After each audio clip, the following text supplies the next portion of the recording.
Standing Committee on Police Oversight, Community Safety, Cultural Affairs and Sport.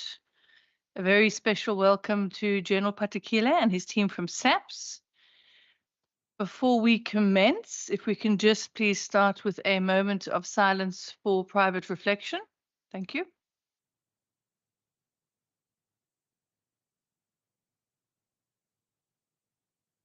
Thank you, everybody. What I'm going to do as we commence proceedings is we are going to have a round of introductions. First, the members are going to introduce themselves, and then I will invite General Patekile and his team to introduce themselves before we then commence with the meeting.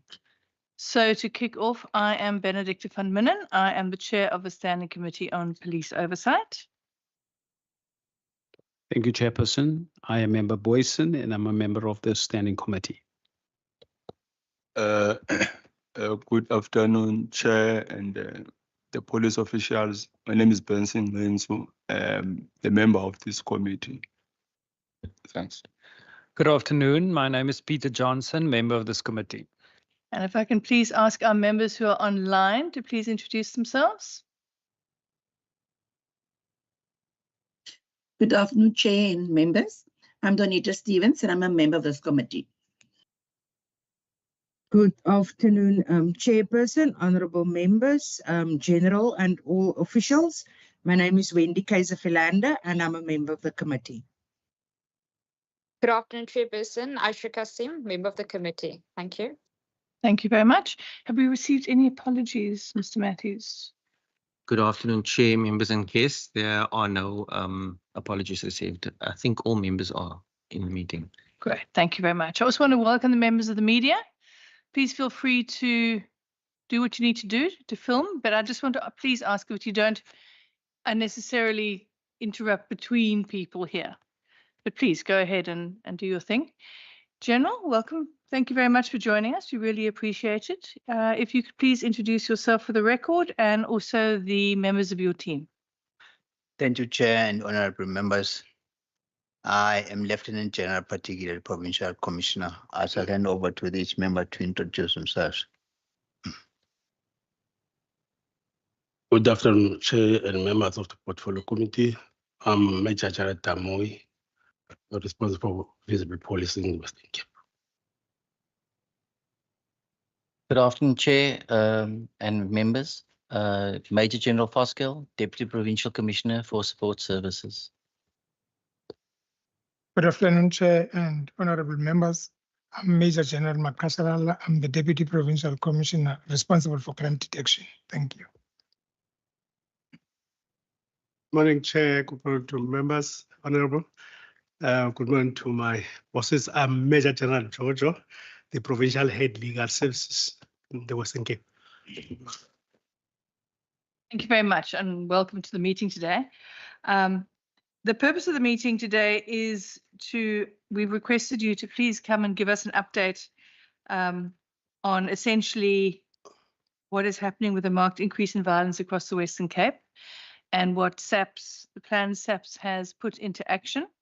I do just want to remind you that this hearing is live streamed, and as it happens, we also do have the media here. So I do understand if there are matters of operational sensitivity that you obviously do not want to have disseminated, that obviously we understand that you cannot then give us that information, but if we could then maybe request that we then have a written correspondence if there are any points outstanding.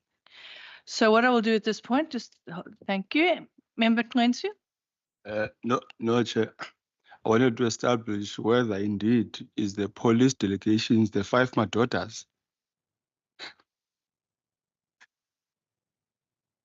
Thank you, member. Right, so if we can then proceed with the presentation, I'm going to please request that we have the entire presentation before we move to questions, and then we can deal with questions after that. So thank you very much. If I may hand over to you, General. Thank you, Chair.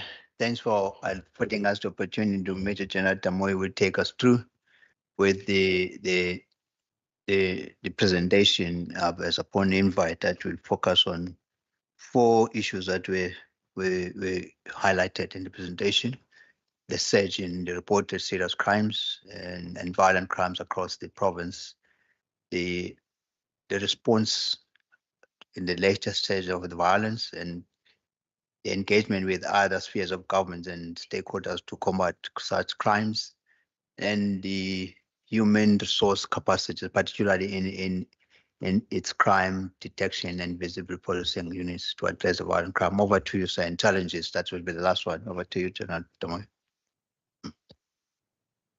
Thank you, General.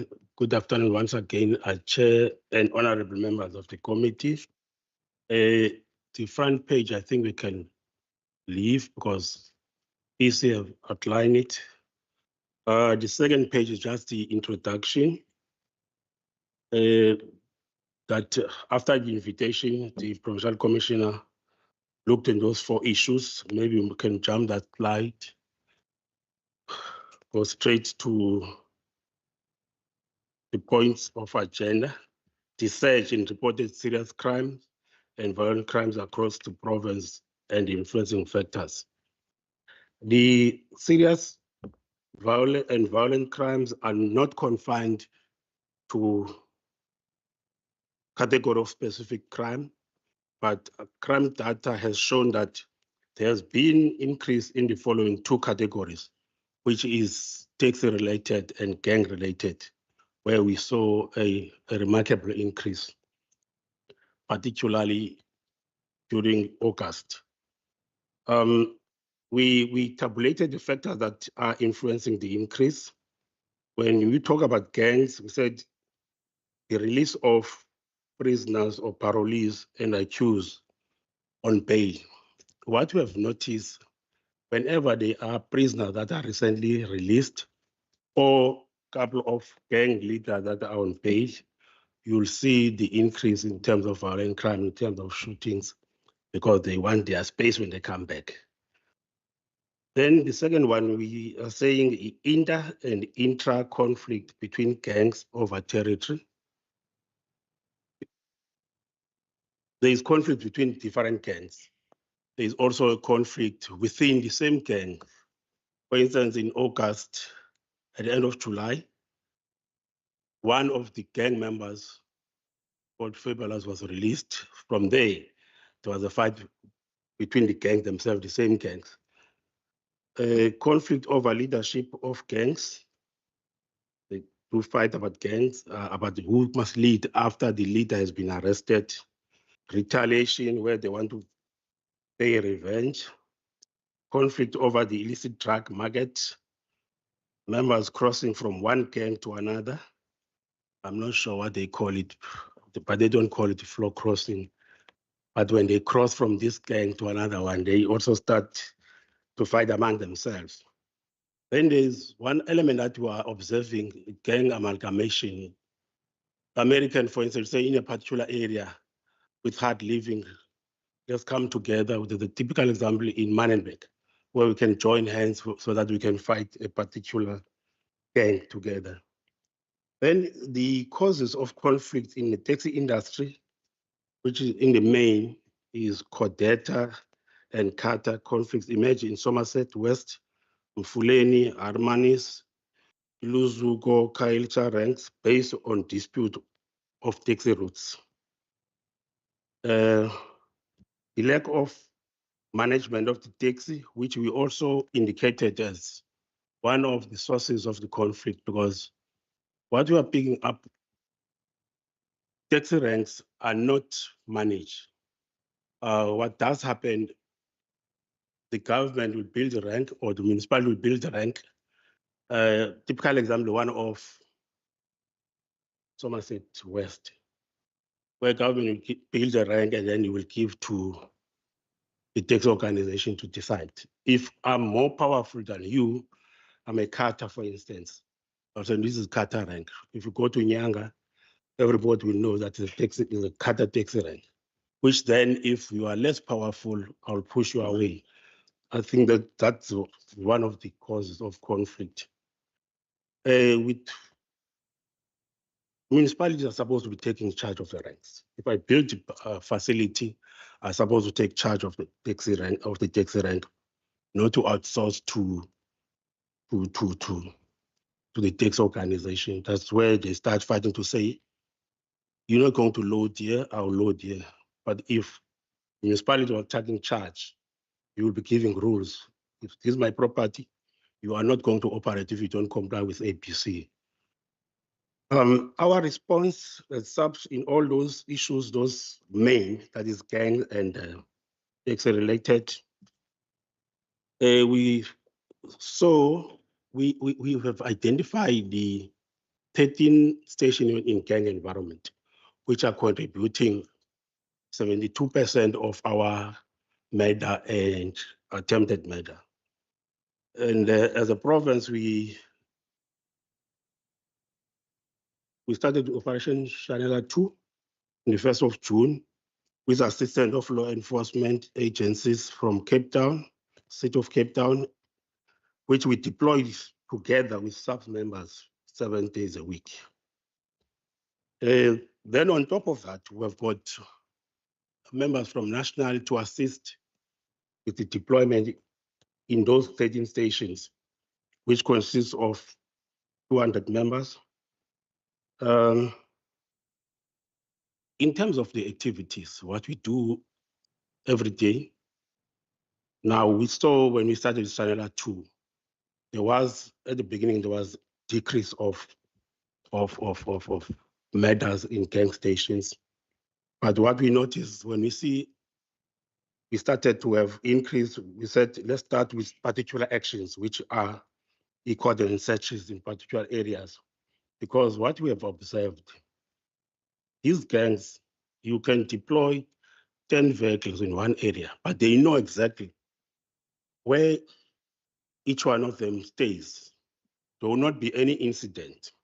They will walk straight to a particular house and kick the doors and shoot them and leave. Hence, we started with Operation coordinate searches, where we ring off a particular area that we know is infested with gang and then search. And I think it's giving us a lot of successes because we see a lot of firearms that we are retrieving.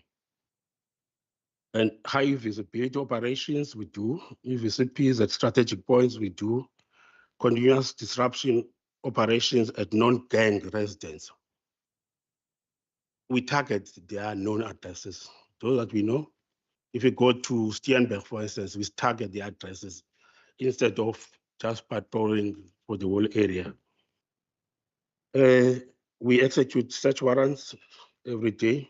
We're tracing wanted persons in those areas because we believe those that might have outstanding cases, they might be the same perpetrators to commit more murders and attempted murders. We're visiting the high risk parolees. So that we become aware, we visit those parolees to check are they complying with the conditions of their parole. Then we conduct intelligence-led operation on specific targets. When we increase awareness campaigns, we go to schools with Department of Education, with correctional services, because what we are picking up, some of the young boys are recruited while they are still in school. So we are increasing awareness at school. Then in-school safety programs, we do them as part of them, where we'll go sometimes, we arrange with principals, then we do searches.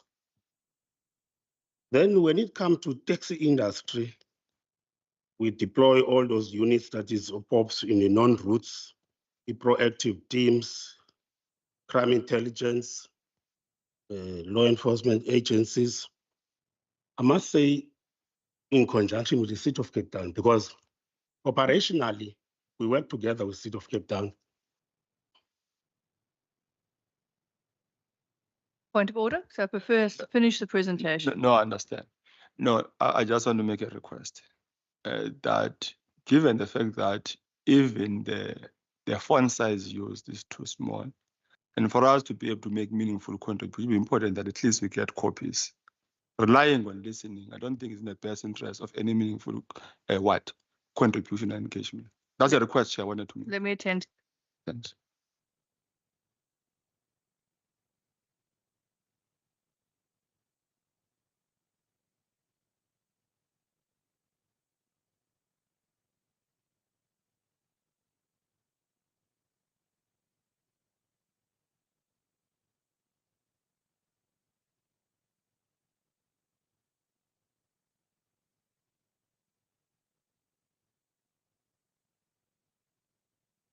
We're on slide number 6.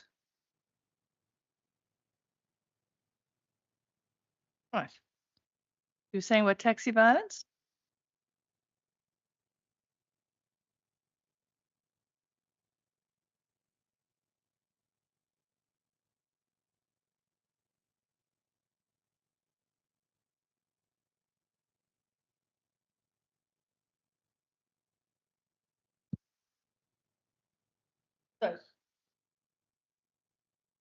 Turn that off. Sorry, Chair, must I start from the beginning?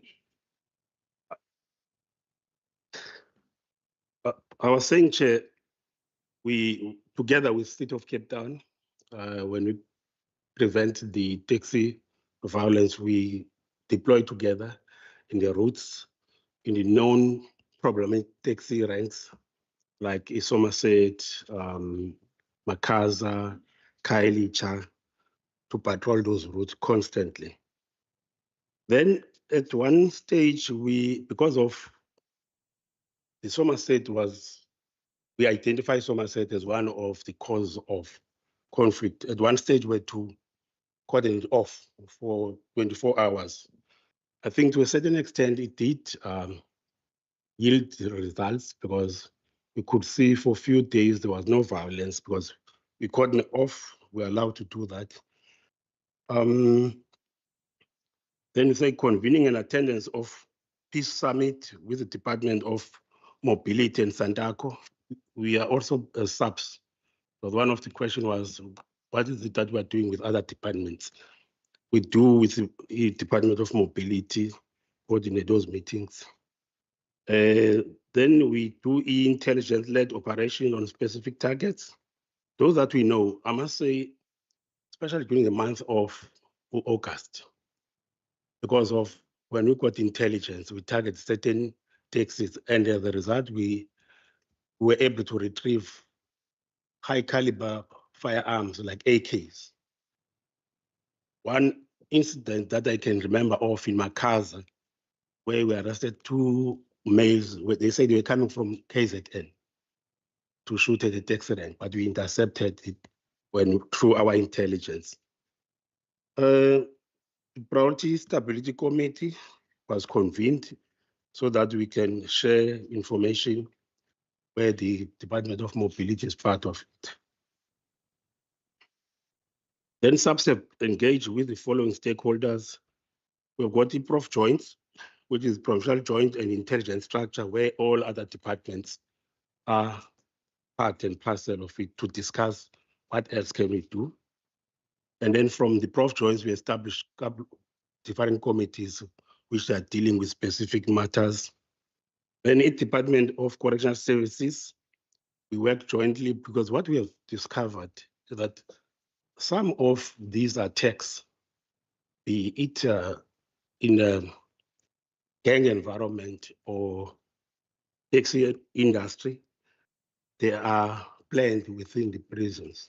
So we link up with the prisons, DCS, to conduct operation within their premises, which we were able to recover a lot of gadgets like cell phones.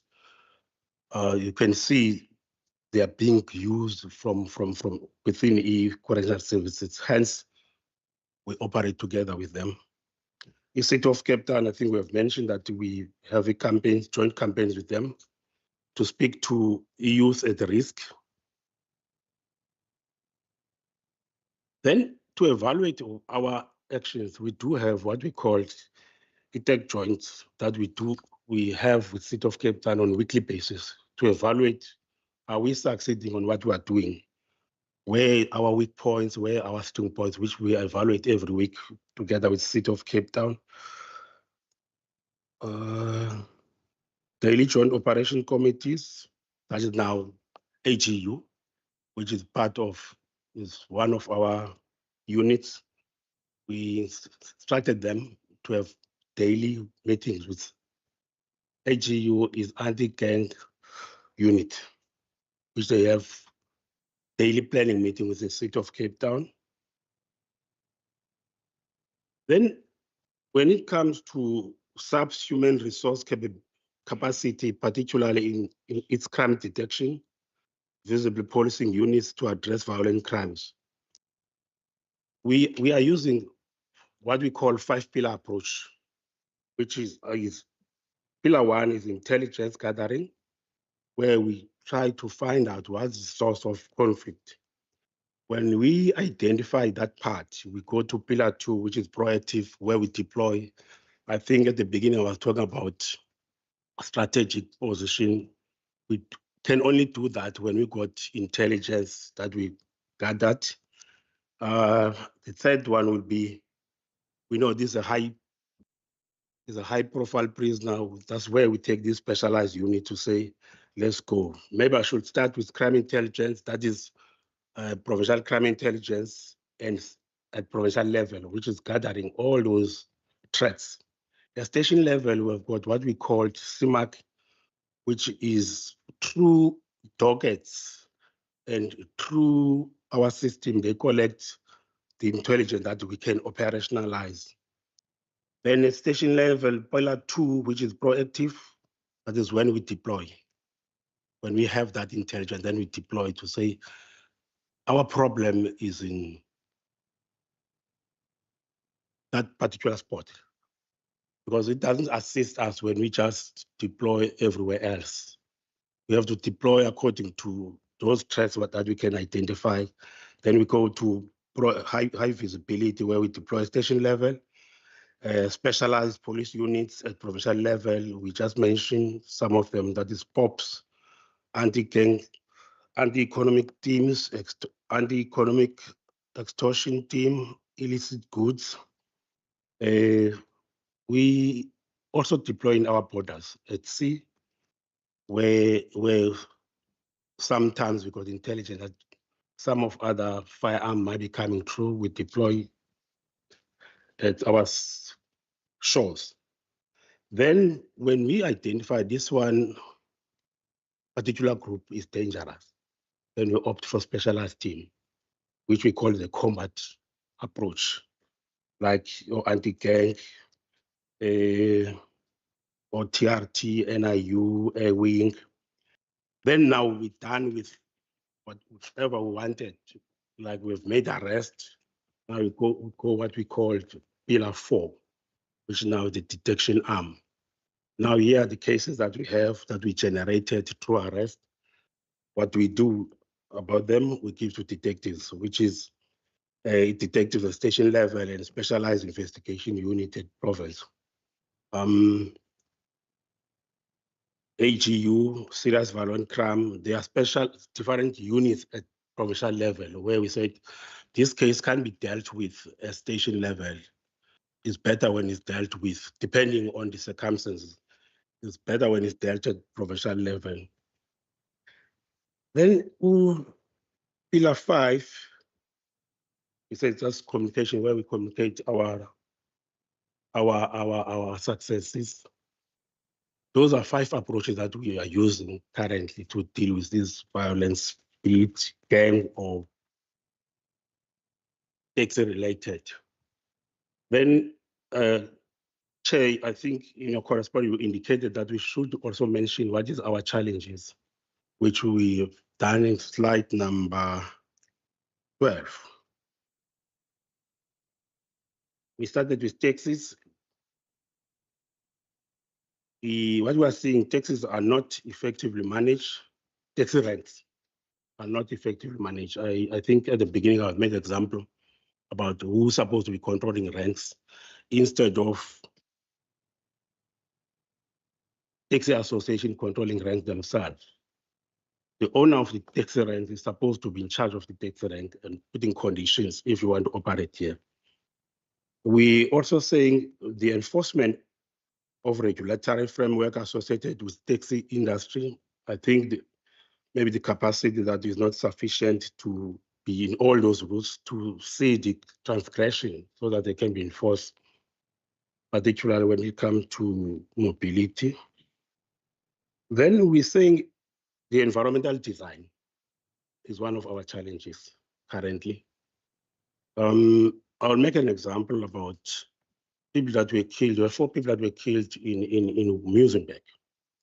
there's an area, informal settlement called Akabantu. That area, on the same night, we had a couple of police that were in the area. But because of environmental design, there's no way you could drive through. Even when you walk, you have to walk sideways because you can't drive through because of the shacks. There are no streets, there are no lights. So we are saying environmental design as one of our challenges. Disintegrating roads and street lighting makes it difficult for conventional policing. Decay and failure to maintain infrastructure, including removal of refuse. If you go to Muizenberg, Wynberg again, or Steenberg, you find dilapidated buildings where gangs are using it as hiding places. When vans pass, they can't see if there are gangs that are in that building.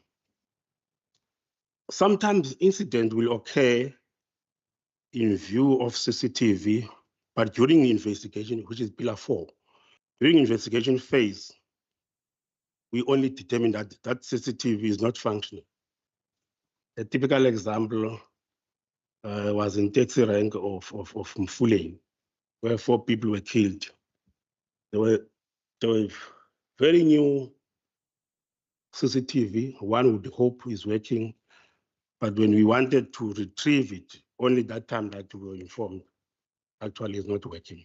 If you look at it, you will think it's working.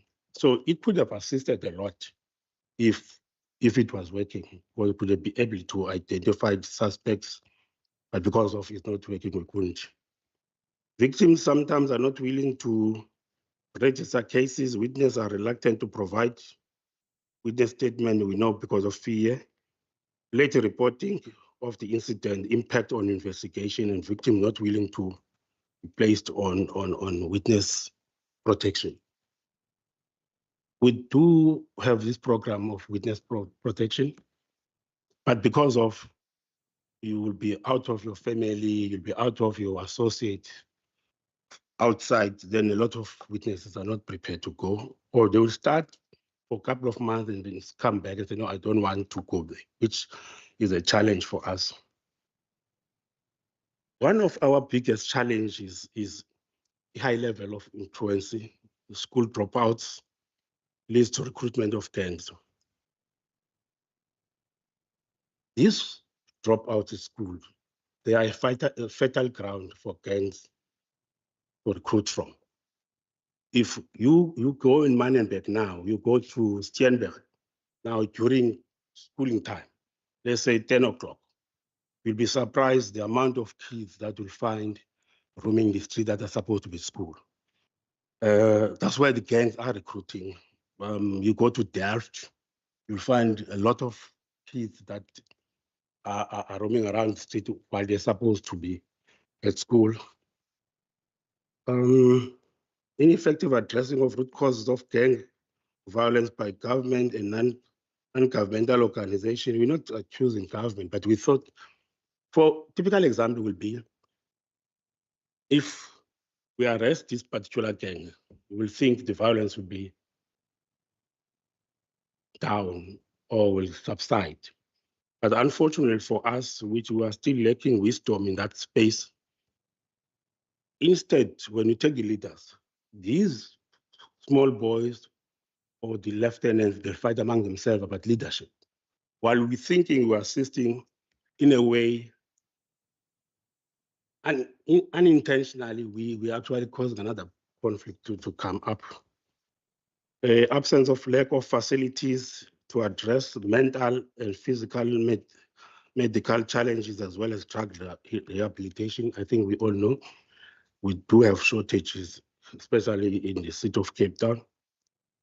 Absence or lack of facilities to address, lack of medical responses to attend to victims of gang-related violence, coupled with delay to response based on areas. What you are saying is, sometimes you find a victim is shot on the thigh, I'll make a typical example in Hanover Park, for instance. There was one victim that still speaking, shot in the thigh. Then you obviously, us as police, we cannot transport that victim. You wait for ambulance to respond to his phone, but the hours that you wait, at times the person end up dying, which it could have been prevented if there was a quick response when it comes to ambulances. I think that's one of our challenges, and lack of maintenance of recreation facilities that goes together with those houses that are not maintained, stadiums that are not maintained. They are hiding places for criminals, which make it difficult for us. Those are challenges, Chair and honorable members. Thank you very much. Very much. General, would you like to add anything? No, thanks, Chair, Honorable Chair. In closing, is that now today we learned that the taxi rank routes will be some suspended, and that comes with also the resources that are strained. But we're hoping that those worrying parties they will come to the table. They will be given an opportunity. But I want to stress the issue that also in this individual that the Minister of Police and management has. This school dropout problem, if it's not addressed, there will come provincial commissioners and go because we're not addressing the root cause. And the most interesting thing that comes from those measures, one, that we need more technical and vocational schools within the areas where the people live, which they are not.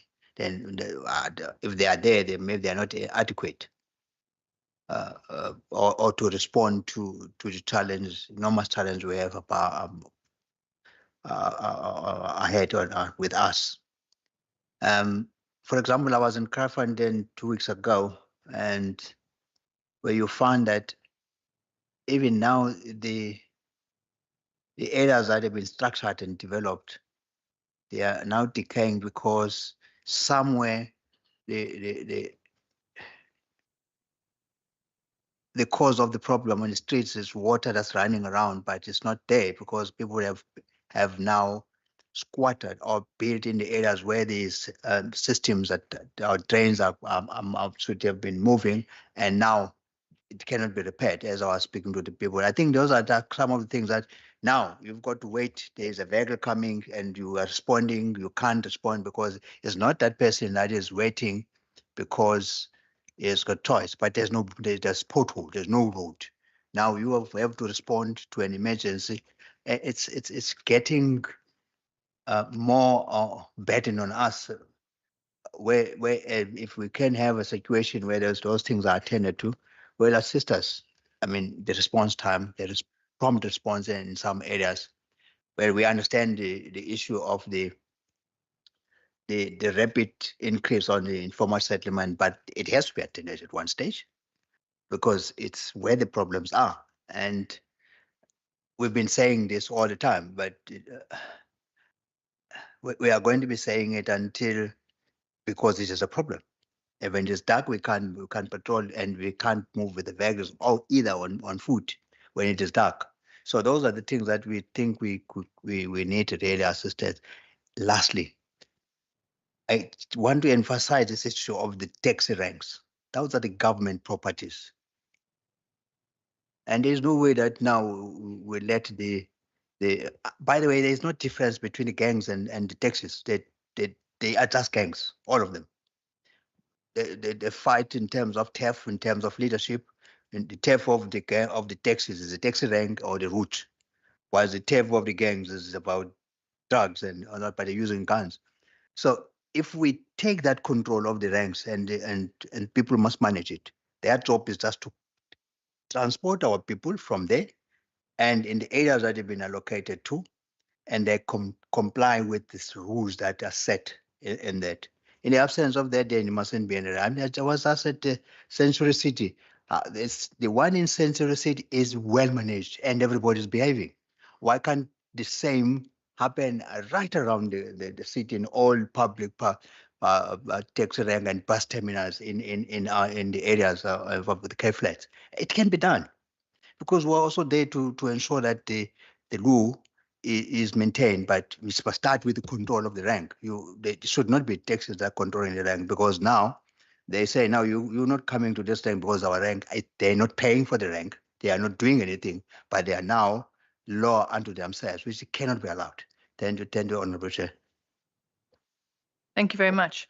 I'm going to allow for a round of questions. What we'll do is we'll have the first round of questions, and then we'll get those answers, and then we can come back to that. Just bear in mind that I think everybody has questions they want to ask, so I don't think anybody should monopolize the questions, but let us start. I've got Member Boyson, I have Member Kwensu, I have Member Johnson, and then I'll see who I've got online. Let's start with those three.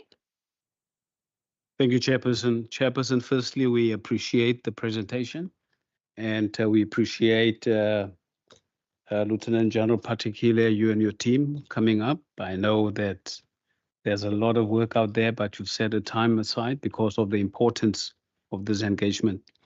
Chairperson, I'm going to touch on probably just two or three. The first one is the arrest made from by Sept with the indications that the gentlemen were from KZN.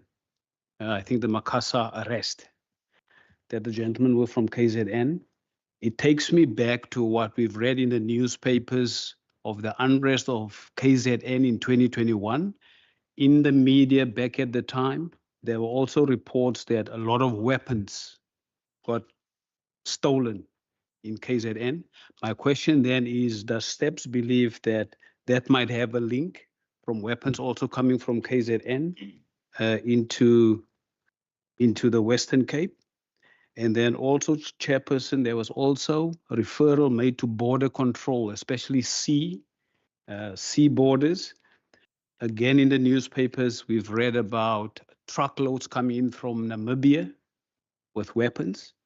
Again, does Sept believe that Namibia might also be an area that allows for weapons to be smuggled into the Western Cape? And then lastly, Chairperson, on the issue of when victims are wounded, then they have to wait extended time or hours for the ambulance.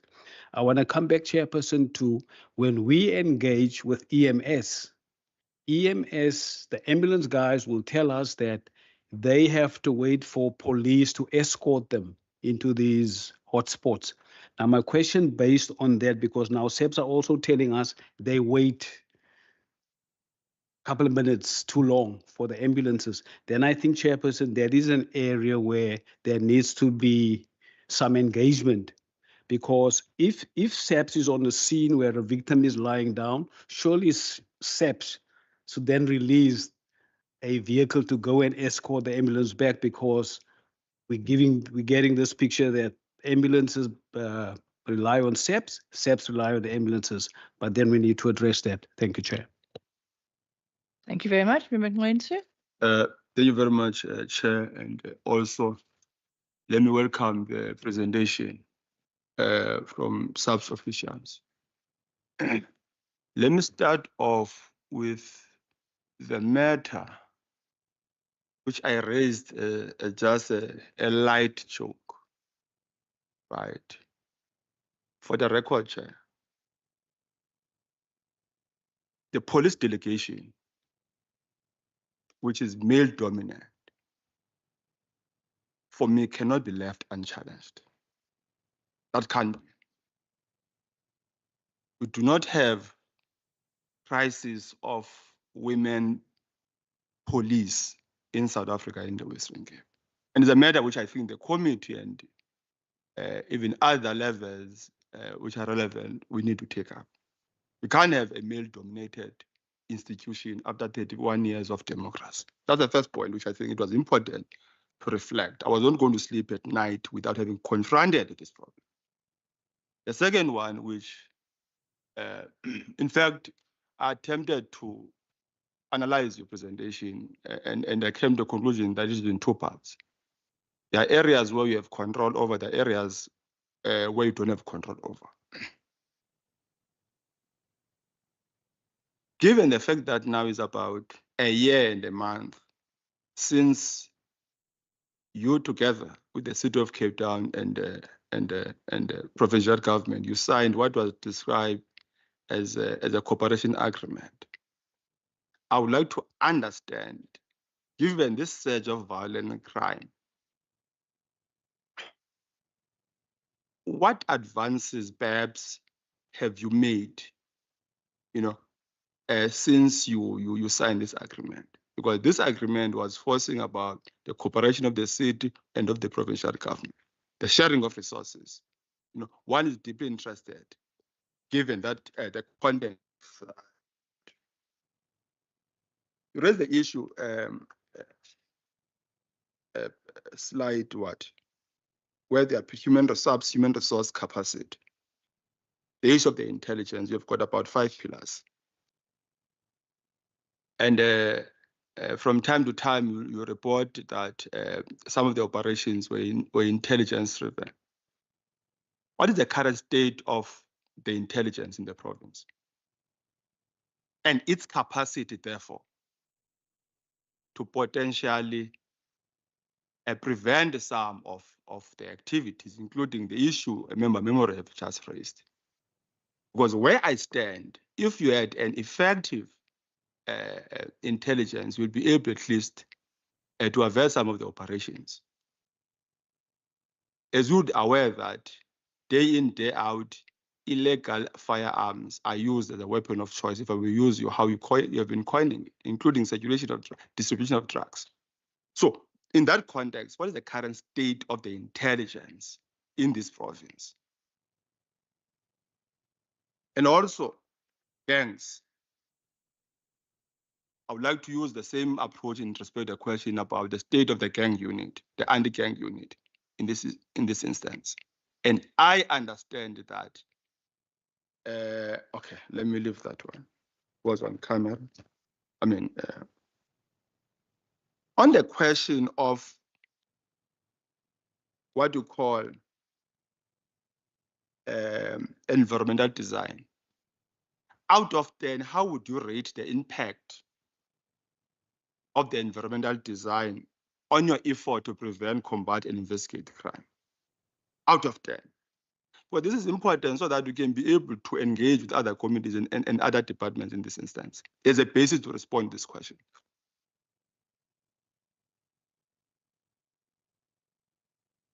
And you made a point about, again, the issue of CCTV cameras. Who owns them? Who is responsible for the monitoring and including servicing of CCTV cameras in the province? Actually, how many CCTV cameras do we have here in the city of Cape Town and where they are located? And to what extent, indeed, are they helping you in the course of an investigation? Or are there any cases where these CCTV cameras successfully aided an investigation? Remember, that's quite a lot of questions. Okay, Can I put you onto the next round then? The last point relates to the question of firearms. On the firearms which you have already confiscated, what are the results saying? Who are the elements linked or where are they from? Thank you very much. Thank you very much. Member Johnson. Thank you, Chairperson, and thank you to General Patekile and all SAPS officials for taking the time out on a Friday afternoon to meet with the committee. Just 2 quick questions, short and sweet. The first is just in terms of the significant drop in SAP staffing here in the Western Cape, coupled with high population growth, impact crime prevention and public safety, especially in hotspots where officer to citizen ratios have reached a high as 1 officer for every 962 citizens. I would just like to understand what exactly is being done to increase staffing levels within SAPs in these hotspots. And then secondly, coupled to that, in terms of the high caseloads per detectives, especially in areas like Khayelitsha, Manneberg and Delft, I would just like to understand why aren't more detectives being assigned to these regions to essentially help reduce the unsolved murder rate within the province? Thank you, Chair. Would you like to answer those questions before we then go on to the rest? Please proceed. Thank you, Chair. I'm not alone. I've got people to answer. We are a team of men. We noted the comment about now the men-dominated management. There are many other things that one must look at, starting from where you fill in posts and the succession plan and everything that affects some of the decision where you find that are men dominated, and in many cases, when you advertise posts and you don't find, and people don't literally or blatantly do not apply for senior posts in the Western Cape. Maybe assuming that there's you're going to be busy, or there are many things, but we're working on our succession plan in from level up to address that issue of the equity. In many others, except in this level, in many other areas, we have achieved substantially good positive results. Even now, I must say that we have applied with the district commissioner of the city of Cape Town retired. We advertised the post, but we have not set yet to see who applied. But I can guarantee you that there will be more men applying. I can guarantee you now, although I haven't seen it, but we will taking note of that. If I can, Chair, ask that the questions, I will ask that some of the questions they be answered. General Foskel, the manpower staffing levels, what are we doing with it? General Makashalala on the detectives, and maybe General Foskel on how we filling those posts. Lieutenant Damoy, the operational agreement within the city and what we're doing with it. How is it helping us? I may then have to answer on the intelligence, what the state of intelligence in the environmental designs. Senator Moyo, you already mentioned that you will answer that one. Who owns the CCTV cameras and what happens on that? Are there any successes, General Makashalala, on investigation and CCTV cameras in most of the areas? The issue of the firearms, where are they coming from and what is the route? And then General Makashalala will answer that. Then on my part, I can just ask on the state of intelligence. Well, the provincial head of intelligence was transferred and subsequently to national a year ago, and the posts were advertised and then withdrawn. And again, now a national commission is on the process of advertising. But I must say, the acting provincial head of crime intelligence that we had is not from here; it's from the head office. We've seen when we talk about intelligence-led operations, many that we are saying it's not a question that we just made. It's an intelligence that we can make some examples. Just right here in the CBD area, where a banker is now in court with the charged with dealing in 18 million worth of cocaine and some firearms that were found in a storeroom. That's intelligence. The arms cache in Belleville that we did, and the recent one in Lendergeer. And also some of the intelligent-led operations under the acting provincial head that we have, and there are many others that we wouldn't make, but we are seeing the improvement. Of course, there will always be room for improvement. Now,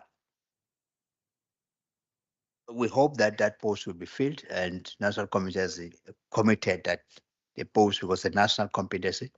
It will be advertised and be filled soon, and then we're hoping that we get a permanent yes.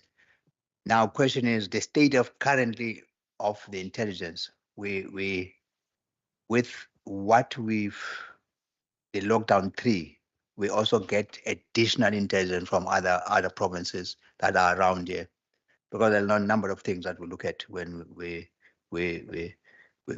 deal with intelligence. General for scale also the rate of one member is for 900, that talks to the same resource plan, which the Minister of Police, the current one, has requested that we do a resource plan that we must submit. We've been given 2 weeks to ensure that we do a resource plan and submit this resource plan.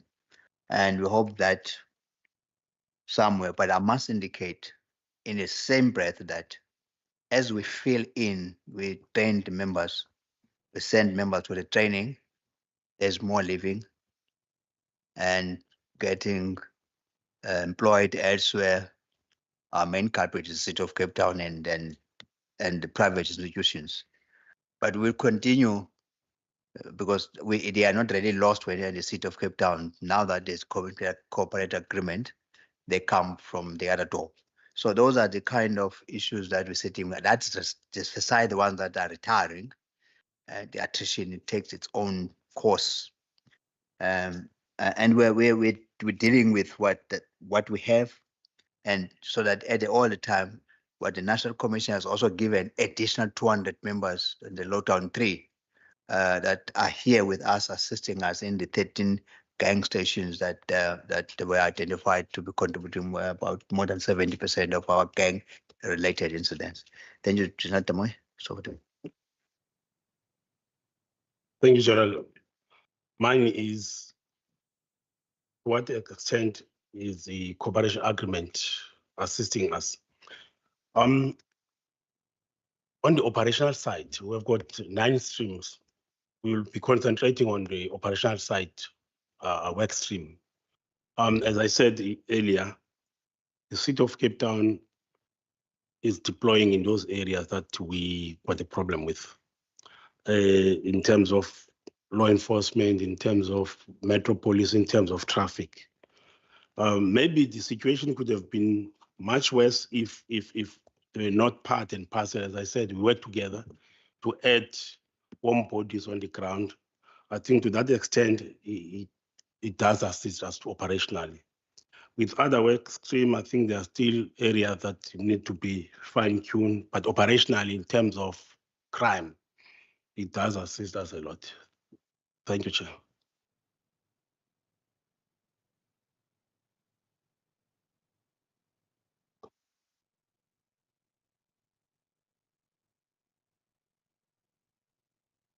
Honorable Chair, thank you.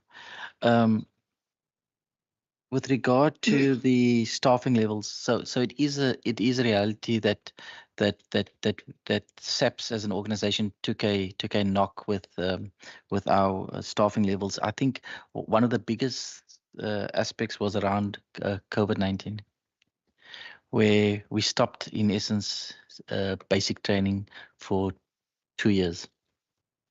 And obviously in that period, you have attrition rates, besides the members which we lost through COVID-19, people retiring, people resigning. And so we did experience a significant drop in our staffing levels over that period, 2.5 years.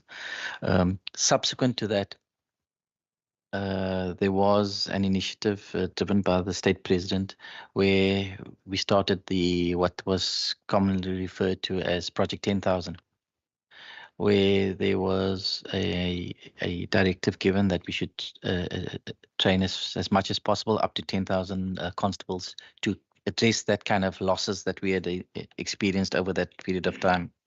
So for the past 3 successive intakes, we've taken in approximately 1,000 people.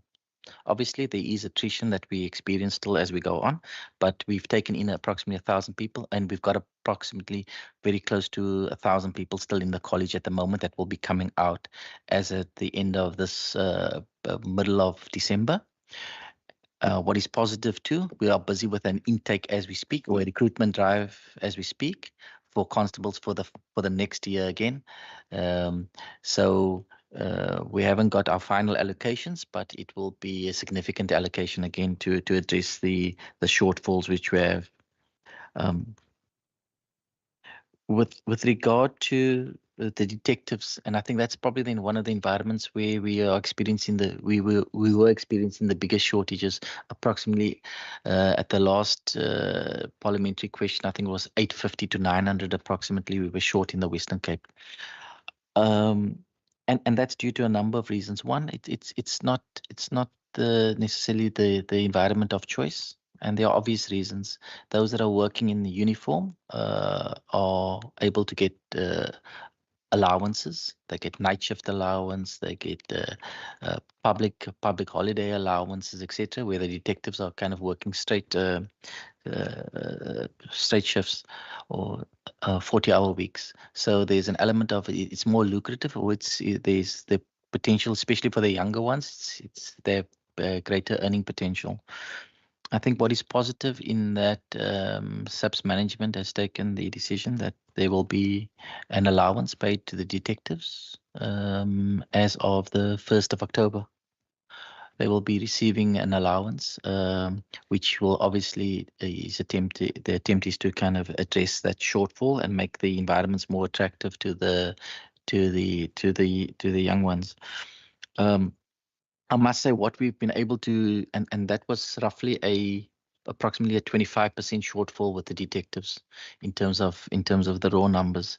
We have in the last 4 to 5 months been able to place approximately 550 members within the broader detective services. So at the moment, the shortages in the broader detective services as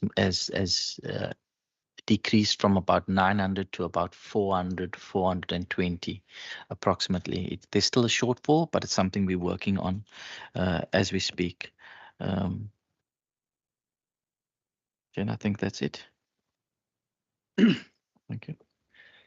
Thank you, Chair. With regard to the Macassar firearm and links with KZN, we have arrested a number of individuals emanating from KZN who were hired in the province as hitmen. Yes, there are some firearms that we have recovered that come from KZN, but it's not a large number. When it comes to the borders as well as the control, I can confirm that there are some firearms that went missing or that got lost in Namibia. Government firearm, we have recovered a lot of them. We are working with the Namibians on that project. So we quite often we recover a lot in the Western Cape, but unfortunately we are unable to get the exact number. We have been trying to establish that, but we do hold meetings with them in an attempt to ensure that we get those firearms. Also, we took note of the media report regarding the trucks that are coming with the firearms. Then we are working on that. At this stage, there's nothing that I can report or more on it. And then on the CCTVs, who owns them?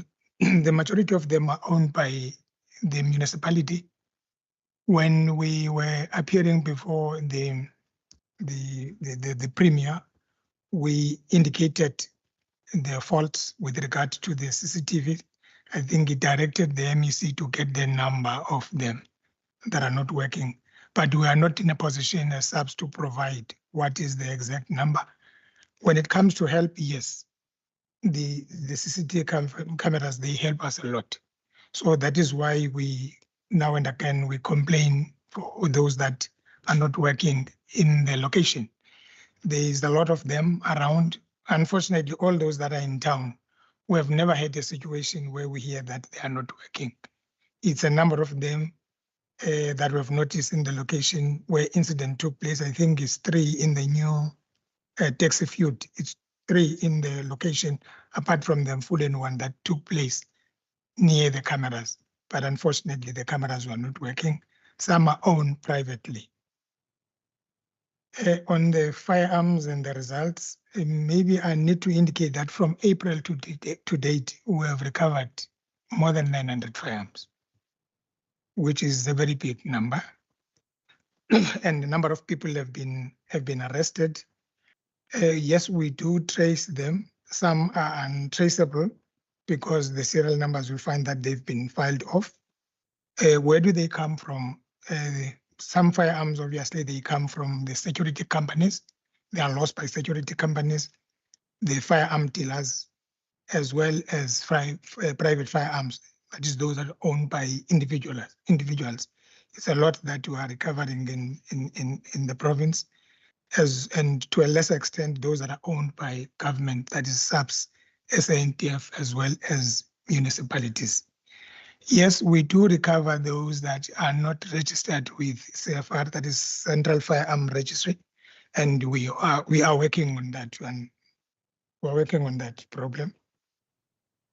I think General Foskel has covered the issue of the detection on the capacity. I think that is all, General, that you directed me to look at. Thank you. Thank you very much. That area of, I think I missed that point where the honorable member was asking about how do we rate the environmental design contribution to crime. I'll say in a negative way, we rate around about 70% negatively, because the areas that we operate on, mostly the informal settlements, go to Kailicha, taxis, go to Musenberg, you find informal settlement, which are not accessible. Thank you, Chair.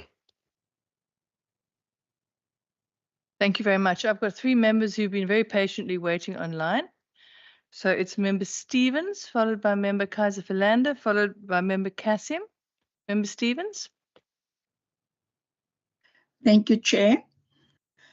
I want to ask 3 questions now. My first one, in what state should the area be to qualify for LEAP or law enforcement officers to be stationed, or for mobile police stations? Or is there a quota of killings areas need to reach before these actions can be taken?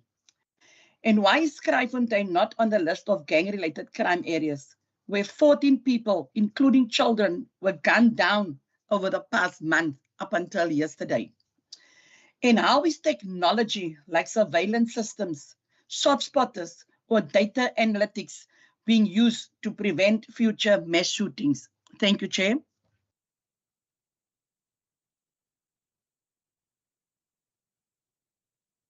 The issue of LEAP and also mobiles. And also how do areas qualify to get mobiles, mobile police stations? That was the question. Then I've got Member Kaiser Philander. Thank you very much, Chairperson. Chairperson, I think for this instance, I would like to put on my social development hat. I see that Member Boyson has ventured into the health space as the chairperson for social development chair. Chairperson, I must say that I am rather concerned that 2 very critical matters that affects the very social fiber of our communities in the Western Cape were not addressed by this briefing this afternoon. Chairperson, having said that, my first matter would be that of the attacks on social workers. Chairperson, tomorrow, a year back, we had SAPS with the committee in chambers, and we stressed the fact, the importance of social workers, the important work that they do in protecting our children, supporting our families in crisis, and obviously seeing to the most vulnerable in society. Chairperson, those social workers are often the very first responders when it comes to cases of neglect and so forth. Having said, we almost now a year that we had SEPs, we had DSD, city law enforcement, as well as mobility services. But let me not extend on that. I know some of the members were part of that committee, and we had the opportunity of having the general with us at the time as well. Chairperson, it is very concerning that this matter of the attacks on social workers is continuous. I'm not going to venture into what they do and the type of attacks. I think we've extensively spoke about that. But these attacks, Chairperson, severely disrupts the work of DSD. And also it places a very huge burden on public resources. And we cannot deny the fact, Chairperson, that social workers are indispensable to the well-being of our communities. Chairperson, in a follow-up to that, there was also a parliamentary, I'm just trying to put this into context. There was also a parliamentary response based on a question that I raised to the Western Cape Minister of Social Development at the time. And that question, Chair, was pertaining to the cases that are investigated by SAPS and also the deliberations that was conducted regarding the SAPS Priority Committee and also subsequent interventions, Chair. At the time, Minister then responded to us that these ongoing attacks on social workers, and that includes armed robberies, hijackings, attempted hijackings. We also recently learned that one of the staff members at the office were threatened with a knife.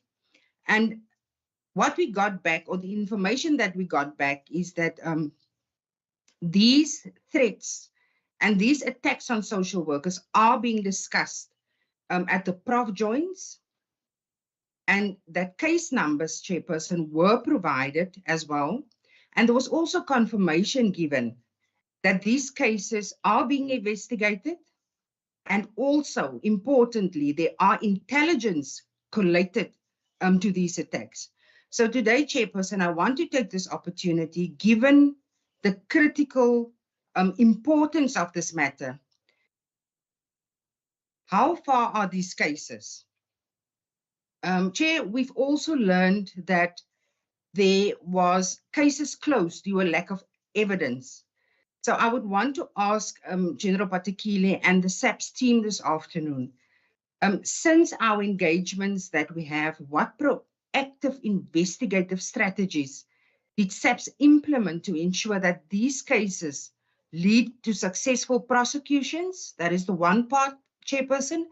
And then also, at the time, SAPS indicated that there is an operational plan for hotspot areas. So my question would today then be, Chair, what concrete measures are being rolled out or were rolled out to ensure that social workers are safeguarded in the communities that they work and they are able to do the critical work? Chairperson, I have got another question, but I think I'm going to leave that question to the second round, because I would really appreciate an answer or response to my first question. Thank you, Chair. Thank you very much. Member Kassim. Thank you very much, Chairperson. Chairperson, I just wanted to get some clarity on what is the police to population ratio in the Western Cape for areas, specifically areas like Kraaifontein, Khayelitsha and Mitchell's Plain.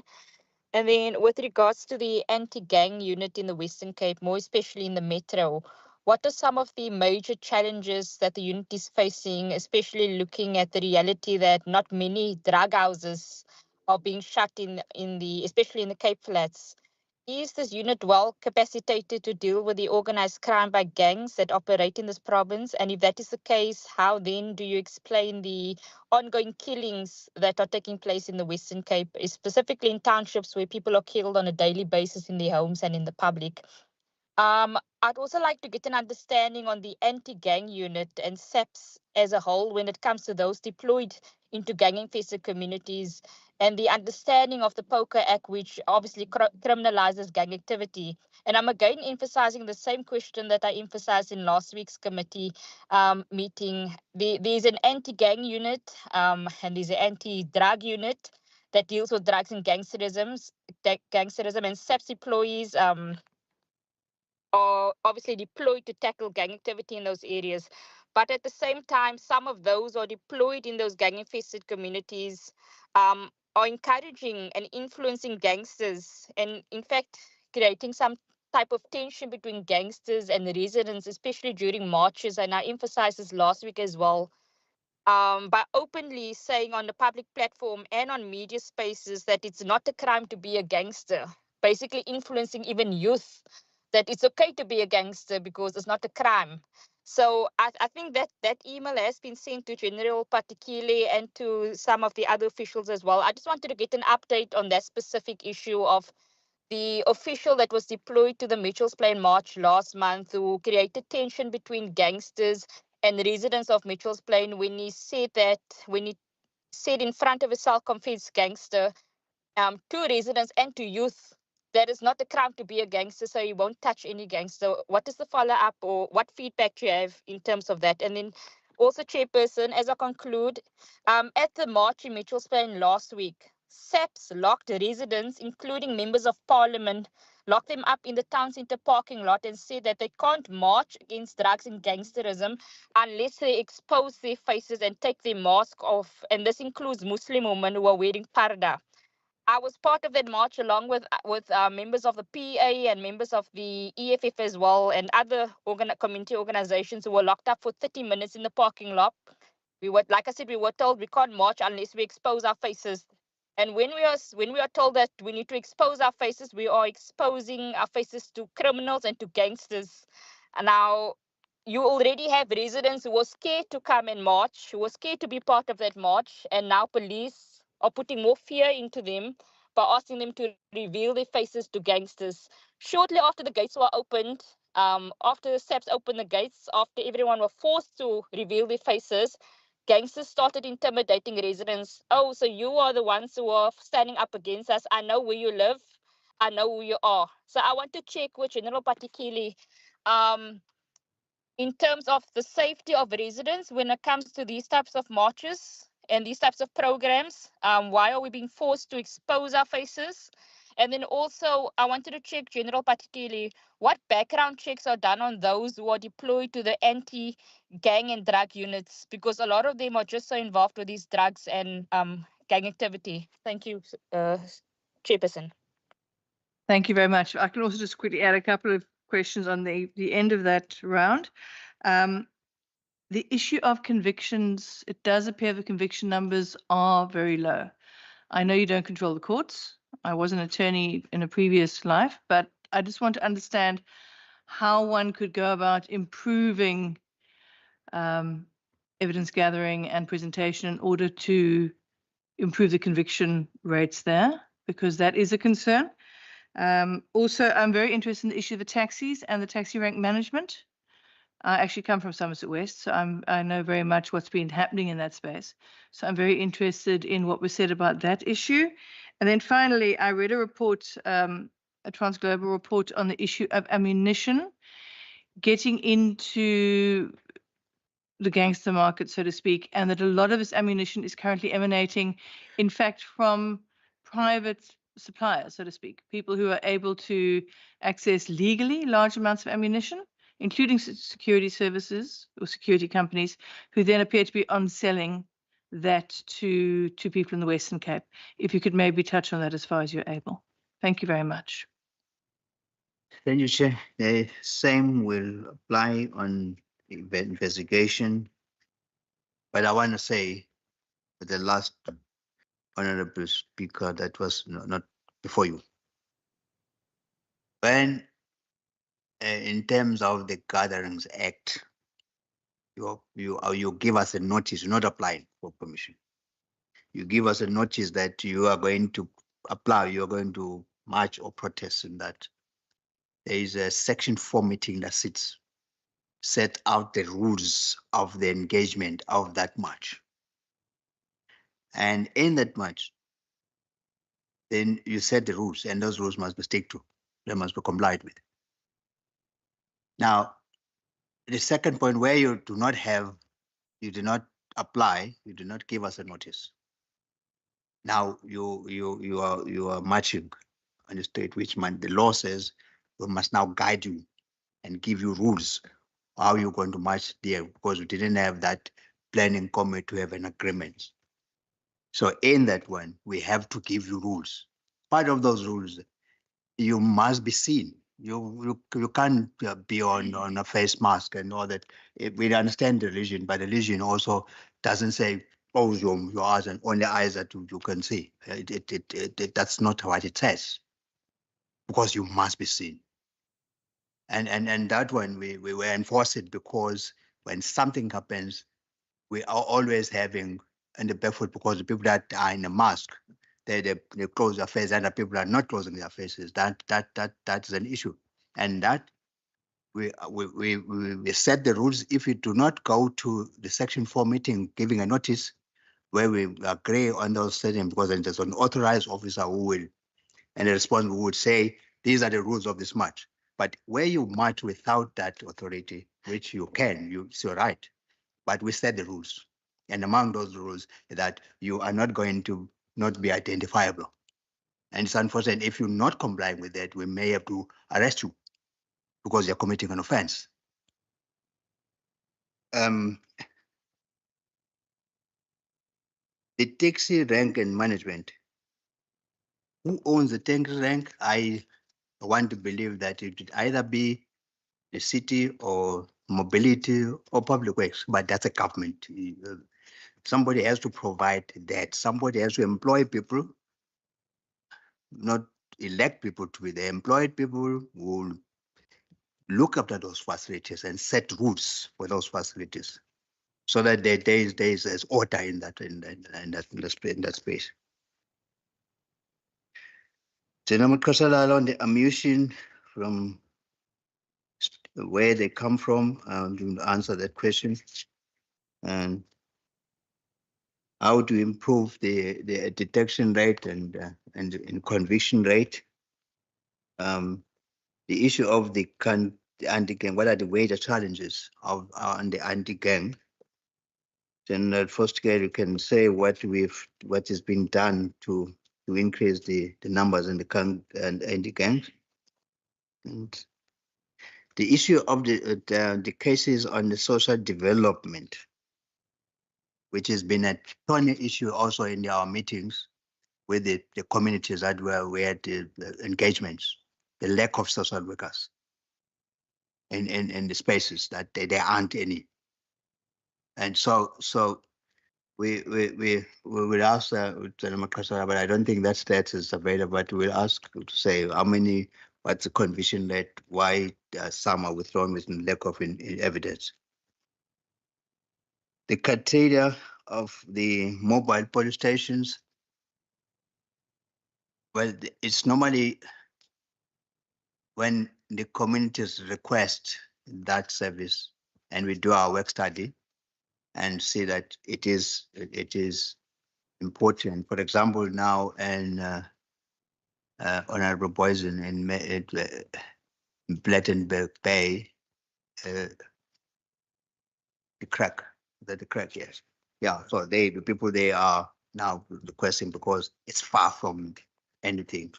So those are some of the things that we look at in the investigation. For example, Makaza, we started with it, and I believe we have now some other areas in Philippi where we have a base camp. We put in a truck, the mobile truck where people go, and in Desert Stop, and in many other things. So there's quite a lot now about the leave. What determines that the leave must be placed where? It's a joint approach, because we also request, for example, in this additional manpower that we deployed in the gang stations, we requested the city to give us a number which they give us as 200 law enforcement officers. And we are mindful of the fact that I know that Honorable Nganzwe was one of those that we took from Gryfontein and other places to make that which is some of the times we've got to take certain drastic measures to stabilize a certain area. So it's a question that we request to the city to say, and the provincial government say, this is how we're going to be assisting in this. I must say, when we started with this deployment in the affected gang stations, we went to the provincial safety to present it, which was also because we had to take out from the stations that were given LEAP in particular on the violent prevention strategy. But because we needed to stabilize these areas, we had to go and say, this is our plea, that let us take them and have in these areas where we're deploying now. We hopefully, once they stabilize the areas, we can sustain the policing, then some other decision will have to be taken to look at the areas that where we had to take people from. I think I'll give it to General Damoy and General Fosker and General Makasala. Thanks, ma'am. Thank you, Chair. I think the issue of ammunition, that is a lot outside. The ammunition is coming in a lot of different ways. Currently, we don't have systems that will show that Mr. X bought ammunition, so many ammunition from that dealer. The system of these dealers are not speaking to one another. That's what we proposed before, to say we have to have a system where the system of this shop must be able to see, if I'm coming today to buy ammunition, they can be able to see, no, you did buy ammunition in George yesterday or last week.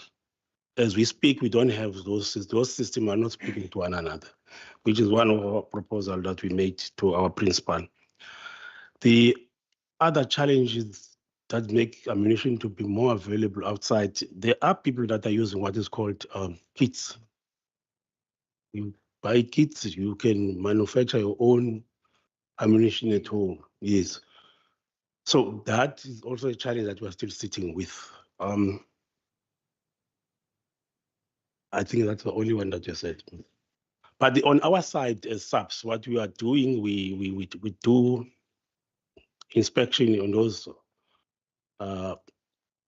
firearm dealers, constant inspection to make sure that they are in compliance, although they still have challenged themselves because they can't detect that, Mr. Damoy bought ammunition yesterday somewhere.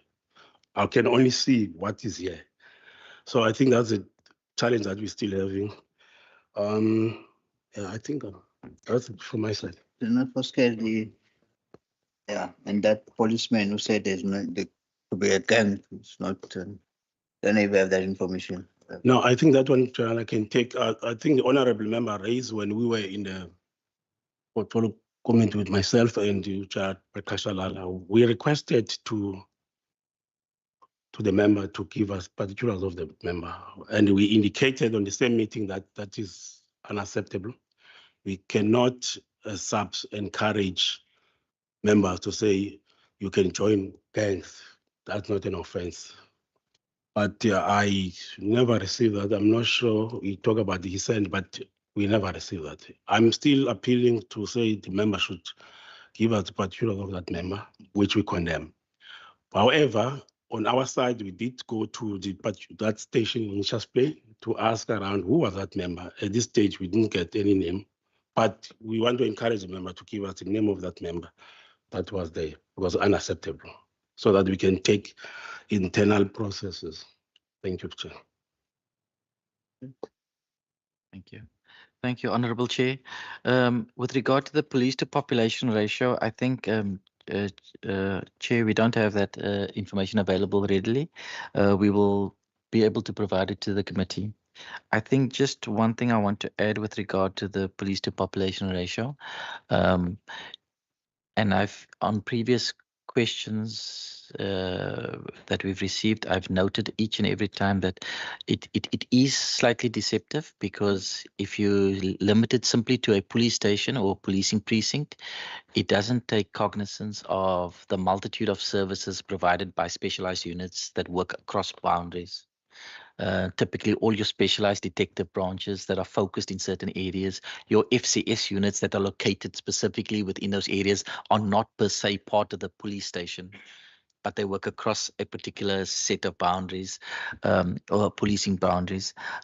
Your tactical response teams that are working across boundaries, your national intervention, your anti-gang unit, which is not station specific, but they're working across broader policing precincts within the city of Cape Town predominantly. So that's just the proviso. We need to see it in that context. With regard to the anti-gang unit, I think the PC has alluded to the issue of the resourcing plan, which we need to present within the next 2 weeks. We are currently underway. It's focusing predominantly on 13 or 14 police stations, as well as the anti-gang unit. We are in the process of allocating the first cohort of approximately 50 additional members to add to the current 180 members that are in the uniform part of the AGU. I think with regard to that, the question also arose with regard to the screening. So there is an element of screening that takes place within the unit prior to their placements, with regard to a number of issues, including lifestyle, discipline, service records, etc., that we do prior to consideration for their final placements. Thank you.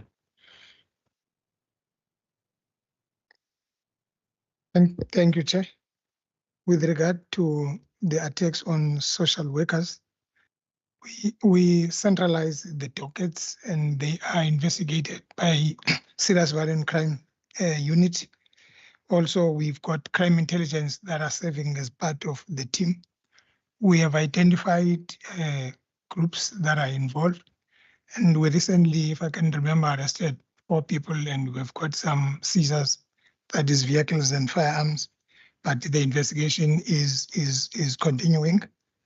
But also would love to request that the representative and the joints from DST must continue to attend, because they are scarce. DST doesn't attend sometimes the prof joins, and that creates a gap. And that gap can be seen now with regard to the remark on the social workers and the attendance, but fortunately he was part of the meeting yesterday. So those discussions will continue there if he's present, because if there are any challenges, we're supposed to hear them there at the prof joints in that committee, and also will escalate ours. But now we are working on individual basis. However, that investigation is continuing. And also what we have noticed is that in many instances, social workers will be driving alone. We know that it is costly to have a second person if he or she is going to do nothing in that area. But however, if you look at the extent of the attack, we'll still advise that they should not be driving in ones. And we had also spoken about the issue of the registration plates, the GGs, because if now we've identified certain groups, so they know what they are looking for. So this becomes the vulnerable group or the target to them. But we still request the department maybe to look into that. We know that it comes with costs. With regard to the poker and the knowledge, AGU is divided into 2. We've got the uniform group, and also we've got the detectives. With the detectives, we divided them into 2. There are those that are dealing with the matters, because we cannot wait in terms of the project for 6 months and 3 months. So the matters are mainly committed by hitmen. But there is a group that deals with the instigators or the brains behind. So they fully understand the provisions of the poker. Last year, we took down 9 syndicates, which were composed of 52 gang members. So we're utilizing exactly the poker. So there is so much knowledge on that. And also we received the letter from TST, the email with regard to the member who allegedly make remark that it is not an offense to be the member of the gang. We have received information because he was reported as Captain Peterson by the honorable that was making the remark now when we appeared before DST. We have identified that he's not working at Mitchell's Plain as it was indicated. He's working at POPs, but we are following that. So I responded today, so the letter might not have reached the TST yet, but we are following that to check if there is any misconduct into what is said.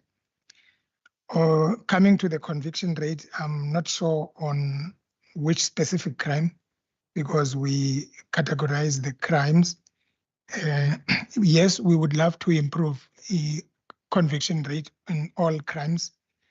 It has been increased now in murder. It's 60%. So before that, it was around 50.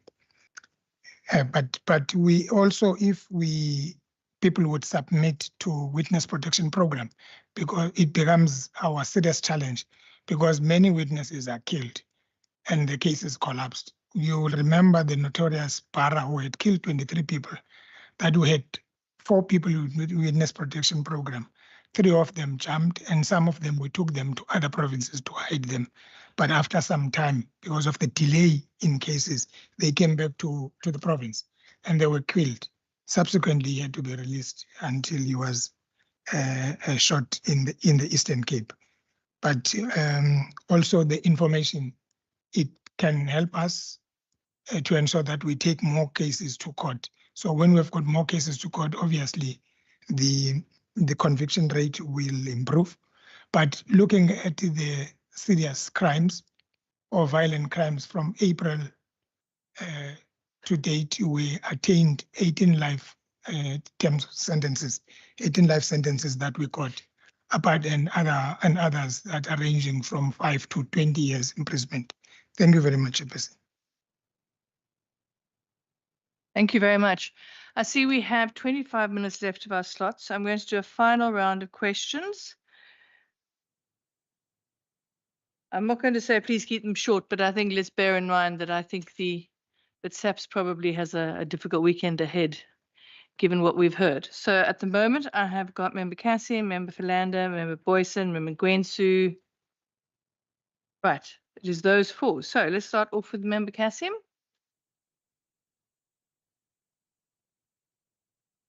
Thank you, Chairperson. Firstly,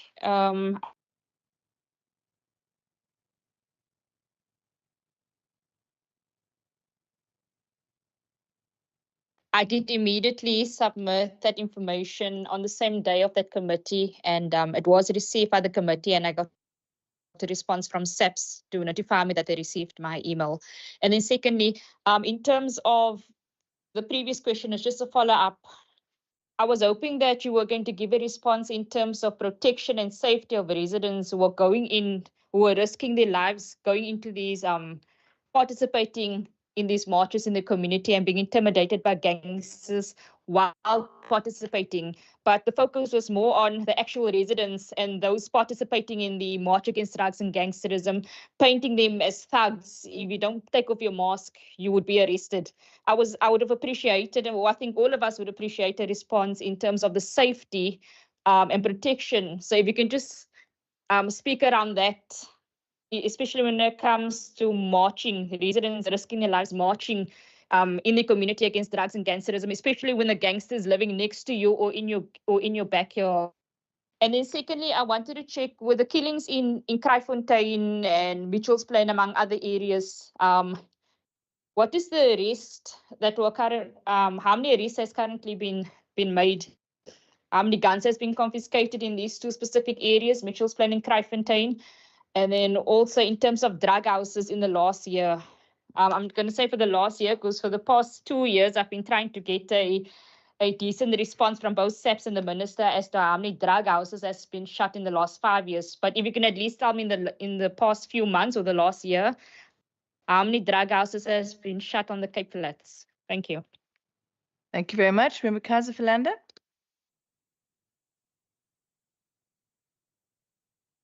Thank you very much, Chair. My apologies, just struggling to unmute. Chairperson, perhaps just in follow-up on the response to my context and question. Chair, I cannot accept the fact or the comment made in terms of DSD not attending a meeting. SAPS has got the responsibility, Chair, in terms of protection. SAPS has got a responsibility in terms on investigating crime. And I would expect, or I expected that at least the acknowledgement that these attacks on social workers warrant their urgent and their immediate response. Chair, I'm going to leave it at that. And I will definitely follow up in terms of our resolutions based on this matter. Chairperson, then my second question, I'm going to try to keep it short. Chairperson, the Children's Act places a very clear and a legal obligation on authorities to report and to investigate cases of sexual abuse and statutory rape. We know, Chairperson, there are very few resulting prosecutions or in convictions. And often, Chairperson, as we see today, these cases never make it onto an official reporting or presentation. So that, in effect, is sweeping the crisis under the carpet. The lack of accountability, and that allows perpetrators to continue with these vicious crimes. Chairperson, SAPS are the lead law enforcement agency, and they've got a critical duty to ensure that perpetrators are indeed brought to justice. My question, in short, Chairperson, in relation to these crimes as mentioned, if SAPS perhaps do have the stats or the figures, how many statutory rape cases have been formally opened in the Western Cape, have been investigated, and also referred for prosecution, specifically pertaining to our province as mentioned. And then also, Chairperson, my second question pertaining to this very same matter, are there any specialized investigative capacity and monitoring systems within SAPS to track these perpetrators of statutory rape? And how does SAPS intend to address the consistent failure to secure the convictions despite the overwhelming evidence such as DNA testing? Thank you very much, Chair. Thank you very much, Member Boyson. Thank you, Chairperson. Chairperson, clear view fencing is the new in thing in the country. And we've noticed that police stations are also being fenced off with clear view fencing. But I've also noticed that they lock their gates at a certain hour in the evenings. Now, I don't know what is the criteria, because I go to a police station in KwaNokutula, 3 o'clock exactly in the morning. I responded to a break-in at my sister's house, called, there was no answer. I drove to the police station. It was dark, locked, no response. So I'd like to understand, when police stations have these security measures, when they lock up, do they go home? Can they go home? What's happening? Thank you. Or what should we expect as communities when we get to a locked police station gate, electronically locked? Thank you very much. Member Prinsu. Thank you very much. Just few issues just to highlight. And the last one would be a brief comment. The first one is just a direct question. Do you, advocate, particularly believe that crime is under control in the Western Cape, under your leadership and your collective? That's the first point. Is SAPS, South African Police Service in the Western Cape, not infiltrated by the underworld criminal network? And are there no members, I mean, from within the ranks who are entangled in criminal activities? There is a case which was circulating of Nzunga and Nzungana from Minantin, the former member of the South African Police Service. The interview he provided to one media TV, I think is Newsroom Africa, was quite concerning. Now, have you investigated issues which he raised, which relate to the time he was working for the South? By the way, they informed the reason for him to leave the South African Police Service, and which, if you like, suggested the potential or possible links between some members of SAPS and the underworld criminal network. Given the surge of violent crime in Kraaifontein in particular, and you might have heard about the most recent incidents, do you believe that the station commissioner is indeed fit to lead the station in that area?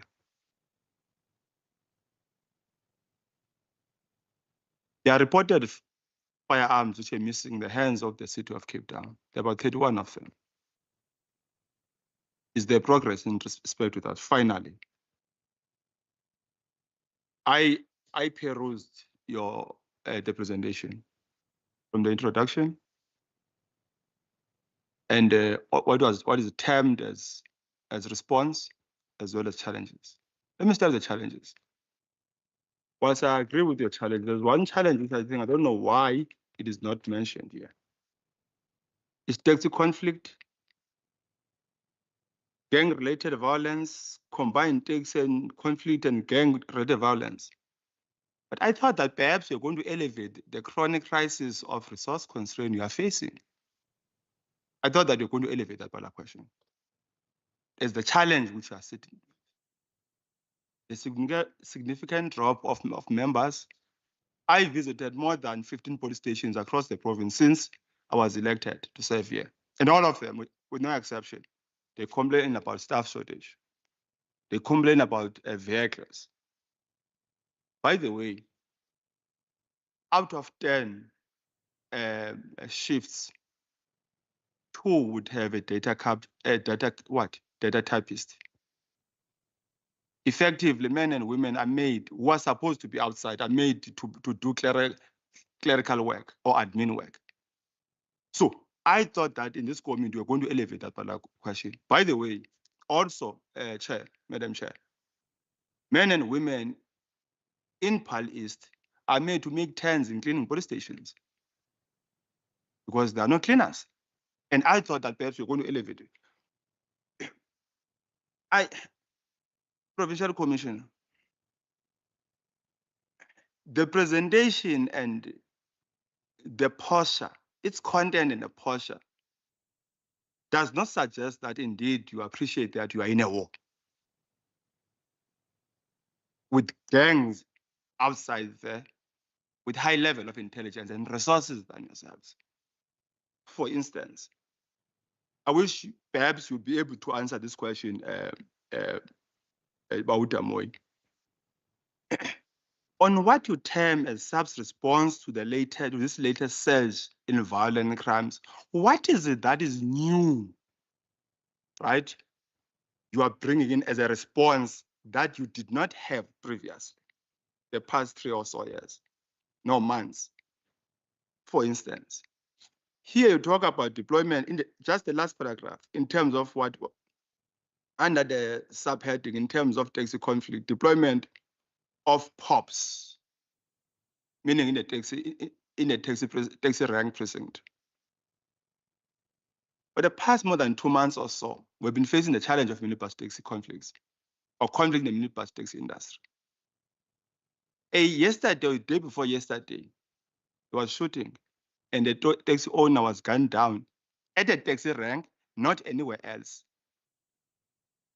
And that's, for me, your response does not inspire confidence and show a high level of seriousness to respond to this crisis we're facing. And not a single item for me demonstrate that commitment and will, therefore. For me, what is a response to a crisis? to a war. And what you're presenting before us, for me, does not give me that hope. And I have no doubt in my mind that when the members of the public heard that you are coming here to brief the committee, indeed, your presentation was going to inspire confidence. Your presentation was going to instill fear to the underworld criminal network as well as the gangs. But it's not the case when I look here. So, where is the concrete plan, General, to respond to the challenge? And a plan out of this, we would say, in Kraaifontein, there's not going to be shooting tomorrow. And for me, maybe because of this attitude that criminals have become emboldened, you were in Kraaifontein attending to an Imbizo. That's less than 2 kilometers away where we had an Imbizo, there was a shooting. Similarly in Manenberg. So, is there perhaps another plan you have somewhere? Maybe you felt that you should not bring it here on the basis that this could perhaps be consumed by the public or even the criminal network? But where I stand, the response for me is incapable of responding to the challenge which we are facing. That's the fact. That's the essence of what I'm getting from the report. Member, I'm going to have to start. Are you finished? Thank you. Member Stevens.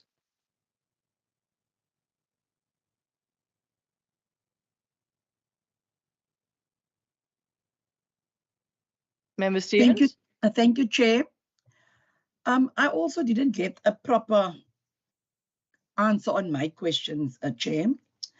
Like this morning, I had a meeting with the station commander and one of the community members of Bloekombos, Kraaifontein. And to the answers I received today on my questions regarding the lead officers, law enforcement, police, mobile stations, I don't have an answer to go back to the community, seeing that I didn't get a proper answer on my questions regarding the Kraaifontein area. And to me, it seems like the Cape Metro are not adequately staffed and equipped to handle the scale of violent crime currently being experienced in our areas. And that's my point for now, Chair. Thank you. Thank you very much. And then there's my last final question.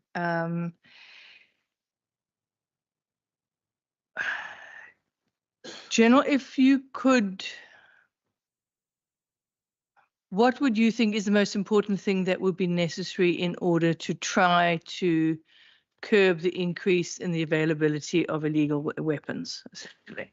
You could maybe just expand on that. Thank you.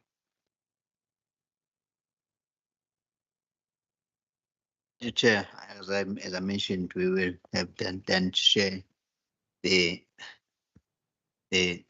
presentation, but I just want to say to Honorable Mansu, if we got to say the plans in this public, everything, and it is the public meeting, and some things cannot be shared in this meeting. We followed exactly what was in the 1, 2, 3, 4, what the public has to know, and we are mindful of what you're saying. That does not give favor, but I want just to say to you, we started with the stabilization, and that those 600 members that we've moved, they are just stabilizing the area, so it's called stabilization plan. And then we talked about the resourcing plan, looking at that with what the Minister, Professor Krala, is requesting that we must submit in 2 weeks' time. Is a resourcing plan, but we're also focusing on first the priority stations, and that is that's with the stabilization plan, a lot that goes into that. Not only saying policemen on the road, we do many things on that, but it's a plan on itself. And the resourcing plan itself, it's a plan which means there are going to be areas where we're going to have to take people from, in the areas where there's less incidents of crime reported to the areas where other people can afford private security and CCTV cameras more than where there are no CCTV cameras. So it's a lot that we do in that space. We are moving more people from the other areas to the other areas to ensure that we resource those areas because we don't have new people. Kraaifontein has overgrown itself, like Delft has overgrown itself. So is Mfuleni that has overgrown itself. And I want to say, for example, in Mfuleni, we just been trying to have, which hopefully with the cooperation agreement and the assistance of the city, that we are now going to move only the members in Blue Downs, Mfuleni police station, Blue Downs, back to the satellite and using facilities of the city of Cape Town for detectives and other information. Again, in Kraaifontein, we supposed to have had built a station some time ago to have two stations as Kraaifontein North. But now I think there's a need for a third station before we build the first one. So those are the issues. And well, if you're saying to us we're not talking about the shortage of resources, not sometimes when you have a dent in your car and first time they bothers you, as you go on, you're not fixing it, it becomes no different. So if we talk about resources that are short every day, we know that that's around there's a shortage of resources. There will never have enough because the rapid growth and the influx of people into the province is also one of the problems. But I'm happy what the state essay was saying, that we're seeing now a semi-migration, well, although not in a rapid way, back to Gauteng and KZN. So I think that is another positive thing for us to look at, but it's not just addressing the immediate. Now, we have a surge on crime from towards the end of July and the whole of August. We had a big problem with surge in terms of the shootings. But if we were to look at the crime before then and the previous year, how we've been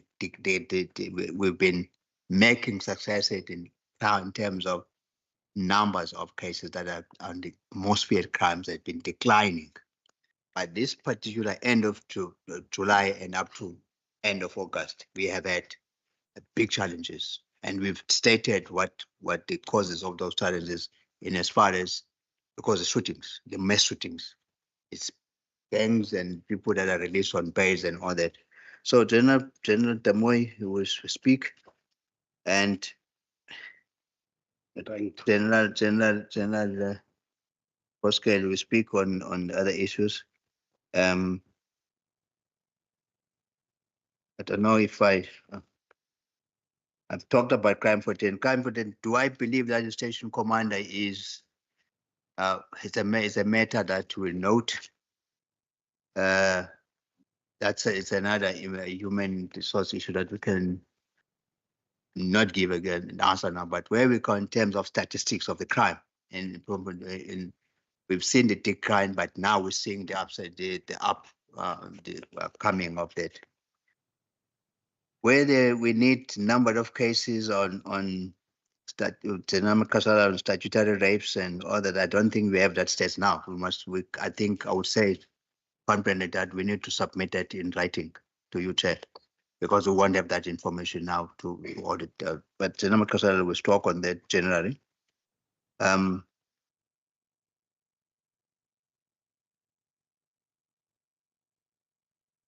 Protection of the people that are marching.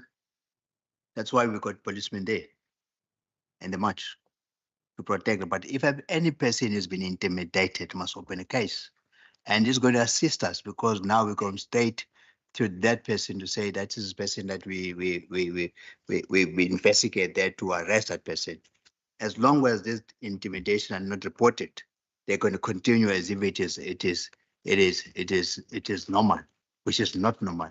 You cannot be intimidated, allowed to be intimidated, because it goes to something else and leads to something else, and then end up to where the conflict is. Senam Kasala, Senam Foske, Senam Tamoy. I don't know if I've left out anything else. Gates that are locked. Beyond it's your terrain. Yes. Thank you, Chair. Our instruction is, firstly, our cops are also vulnerable, particularly at night. There are state police station like Maitland, which is built in the pavement. There's no distance between the pavement and the door of the police station. Now, to strike a balance between the reporting of our community police station, the safety of our members, we put those gates at night. But that goes with instruction that says there must be a knob where you can ring so that they can hear you. There must be a written notice on the door to say press the button so that we can hear you if you need our services. Because we don't do that. Anybody, when the police are busy with other clients, can just walk in through the cells. I'm making an example about Maitland, for instance. If you know that police station, you can just come from the pavement right through behind the counter, which then you can steal firearms. But then if there was no notice, there was no knob as information note for the communities, that's the other thing, which we must investigate. And we do encourage people to report as and when those things they experience, because that's the instruction that we gave instruction if the station that if you have to close because of right reason, which is one that I've just mentioned, have a notice, have a knob that can indicate, a ring that can indicate to you there's somebody. But in the event that it's not happening, we will appreciate that we get a report as and when it's happening. Thank you, Chair. I'm not sure, PC, if I've left other, but. Well, Chair, thank you. Yeah, just to indicate, yes, Honourable Chair, so that's reality. We have competing priorities with, as I indicated earlier, you have an intake of 10,000 nationally, and it's focused on core policing services, and we have seen a decrease in the number of administrative or non-core personnel. I think, and that requires us to be a little bit more innovative. So we have approximately about 2.5 years ago initiated a partnership minute, which allows the provincial commissioner to sign agreements with institutions, which he has done. Specifically, the lead department was Department of Public Works and Infrastructure, where we have now placed approximately over the last 3 years, approximately about 5,000 people over that period. Currently, we have about 1,400 in our employ. A combination of expanded public works that are utilized to clean police stations, grounds, etc., as well as from the CETAs that fund the community works programs. So where we get a cohort of everything ranging from artisans, apprentice mechanics, apprentice panel beaters, as well as students in electrical engineering, low and high current that are in our radio technical space, as well as then in our generic administrative environments, including HR, finances, supply chain. So in that way, we've attempted to be innovative and address the shortcomings which we currently experience within the broader SAPs. Thank you. Thank you very much. With regard to women under the age of 18 years, we have some challenges. Like the statements is normally not taken immediately because they must be prepared by social workers. So we need to wait that process. And also the long postponement at court due to workload on the part of the courts or the prosecutors. And also these kids sometimes must be taken on, in fact, all the time, they must be taken for counseling. And also we've got some delays there. But however, though I don't have the exact percentage with me, but in the court, in the last quarter, or first quarter of this financial year, the conviction rate in this category is above 80%. But however, like the PC has indicated, is the information that we can check and provide the accurate percentage. Thank you very much. Sorry, there's also, we've got these cases are handled by FCS. They are trained, they are specialized in the environment. We have got 25 units in the province that deal with that. Thank you so much, Chairperson.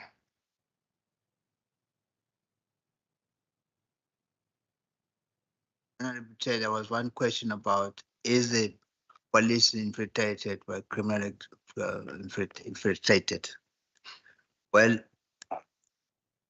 the answer would be saying, putting it differently, that are there any cases that we're investing against our own members? Yes, we did. We arrested some of our members. We continue arrest as we get the information. We tolerate no corruption when it comes to that, but we are appealing to people to report. I must say, we received some sort of assistance from the community, and we are still receiving, where we get information, we follow up and we arrest.